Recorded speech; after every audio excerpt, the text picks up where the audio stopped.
Deuteronomy chapter 2. The desert years.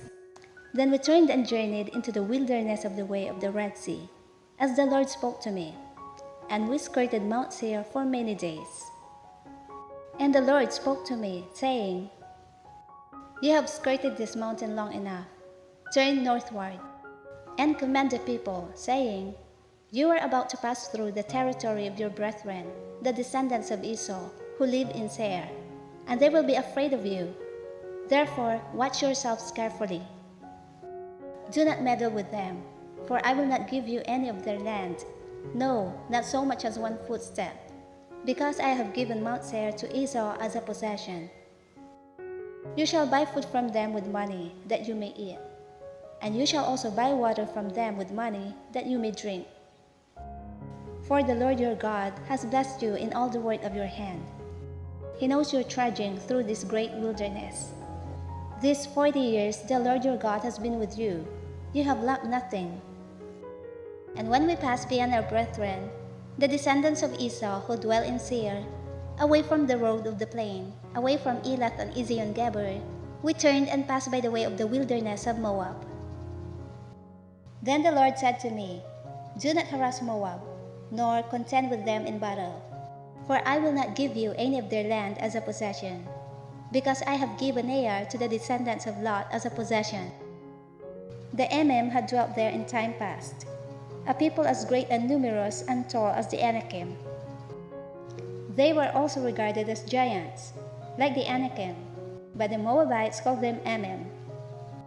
The Horites formerly dwelt in Seir, but the descendants of Esau dispossessed them and destroyed them from before them, and dwelt in their place, just as Israel did to the land of their possession which the Lord gave them.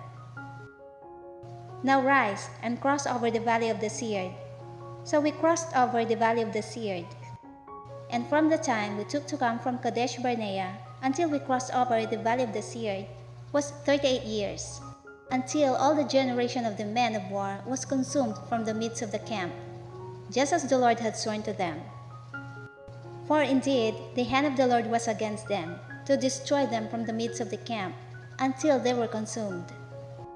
So it was, when all the men of war had finally perished from among the people, that the Lord spoke to me, saying, This day you were to cross over at Seir, the boundary of Moab.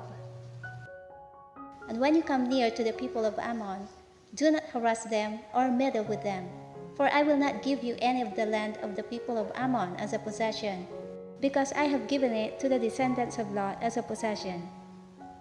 That was also regarded as a land of giants. Giants formerly dwelt there, but the Ammonites called them Zamzumam, a people as great and numerous and tall as the Anakim. But the Lord destroyed them before them, and they dispossessed them and dwelt in their place. Just as he had done for the descendants of Esau, who dwelt in Seir, when he destroyed the Horites from before them, they dispossessed them and dwelt in their place even to this day.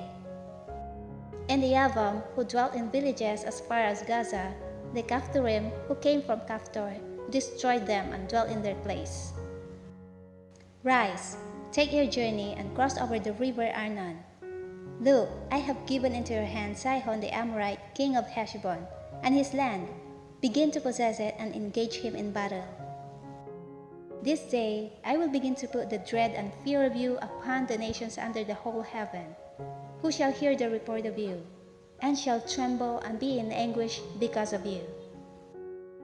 And I sent messengers from the wilderness of Kedemoth to Sihon king of Heshbon, with words of peace, saying, Let me pass through your land. I will keep strictly to the road, and I will turn neither to the right nor to the left. You shall sell me food for money, that I may eat, and give me water for money, that I may drink. Only let me pass through on foot, just as the descendants of Esau who dwell in Seir, and the Moabites who dwell in Seir did for me, until I cross the Jordan to the land which the Lord our God is giving us.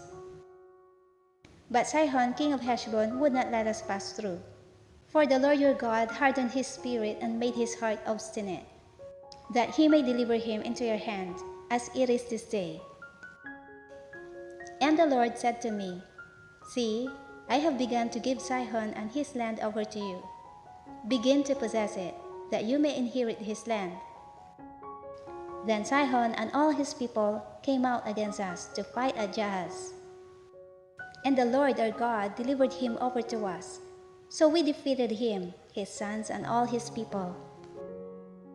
We took all his cities at that time, and we utterly destroyed the men, women, and little ones of every city. We left none remaining. We took only the livestock as plunder for ourselves, with the spoil of the cities which we took. From Aroer, which is on the bank of the river Arnon, and from the city that is in the ravine, as far as Gilead, there was not one city too strong for us. The Lord our God delivered all to us. Only you did not go near the land of the people of Ammon, anywhere along the river Jabbok, or to the cities of the mountains, or wherever the Lord our God had forbidden us.